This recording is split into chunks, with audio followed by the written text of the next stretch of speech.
तर मित्रांनो, आज आपण छत्रपती शिवाजी महाराजांनी अफजल खानाचं परिपत्य कशा पद्धतीने केले हे बघणार आहोत। अफजल खान हा विजापूरचा सरदार होता, जो छत्रपती शिवाजी महाराजांना करण्यासाठी आला होता, ज्याला विजापूरवरून आदिलशहाने पाठवलं होतं। ज्या वेळेला अफजल खानाला पाठवलं गेलं त्यावेळेला तिथे कोणताही आदिलशहा अस्तित्वात नव्हता। त्यावेळेला अली आदिलशहाची आई म्हणजे बडी बेगम ही त्यावेळेला कारभार बघत होती आणि तिने सांगितलं की तुम्ही शिवाजी महाराजांना जिवंत किंवा मृत्युमुखी पडलेले किंवा जिंदा या मृदा असं ते म्हणतात त्या पद्धतीने घेऊन या। त्यामुळे अफजल खान निघाला आणि हे अफजल खानचं जे काही सगळं संग्राम आहे तो कशा पद्धतीने झाला हे आपण पोवाडाच्या माध्यमातून बघणार आहोत। तर सर्वांनी ऐका। शिवाजी महाराजांची कीर्ती बेफाम होती, महाराजांची कीर्ती बेफाम, भल्या भल्यांना फुटला घाम, याला कोण घाली व्यसन, दरबारी कुस्ती बेगम। बडी बेगम म्हणजे अली आदिलशहाची आई बरं का। नजरेत तिच्या अंगार दरबार झाला गपगार, कुणी घेईना पुढाकार, साऱ्यांनीच मानली हार।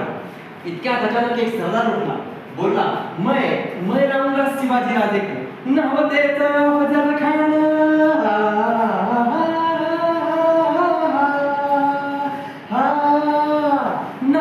अफजल खान जिता जाता जणू सहतान, खान बोलला छाती ठोकून, शिवबाला टाकतो चिरडून, सुभान अल्लाह कौतिक झालं दरबार।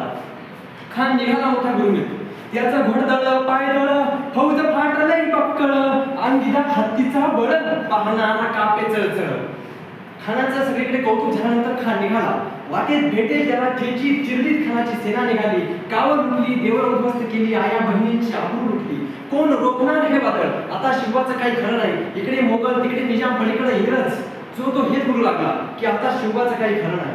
महाराजही विचार करू लागले, महाराजांची सेना मुठभर काय लढावा हुनर, खानाला कसा थोपणार हे महाराज चिंतेत पडले। त्यानंतर त्या ठिकाणी महाराजांची बैठक बसली, त्यामध्ये रायबा म्हणाले, महाराज लाख गेले तरी चालतील पण लाखाचा पोशिंदा मात्र जगला पाहिजे, या अफजल खानाचं संकट जाईपर्यंत आपण एखाद्या अभ्यासस्थळी निघून जावं।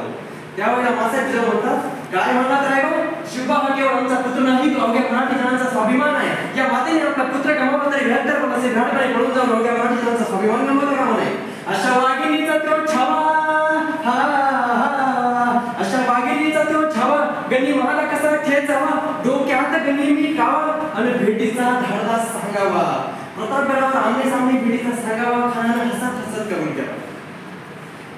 त्यानंतर खान निघाला, दिवस ठरला आणि ठरल्याप्रमाणे प्रतापगडच्या पायथ्याशी खान,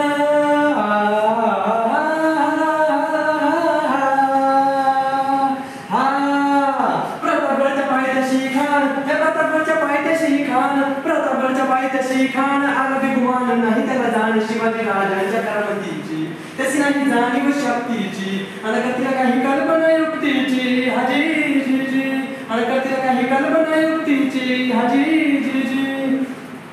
या खानासाठी महाराजांनी एक शानदार शामियाना उभारला, बेटीसाठी छान उभा दिला शानदार शामियाना। अशा या शामियान्यात खान दौलत डुलत आला,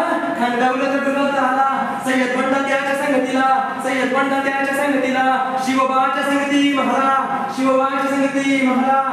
अखेर महाराजांनी बरेच आडेवेढे घेतले, त्यानंतर बऱ्याच घडामोडी झाल्या आणि अखेर महाराज खानाच्या शामियानामध्ये प्रवेश केले। महाराजांना पाहून खान म्हणतो कसा, आओ शिवाजी राजे आओ, हमारे गले तो लग जाओ। खान हाक मारी तो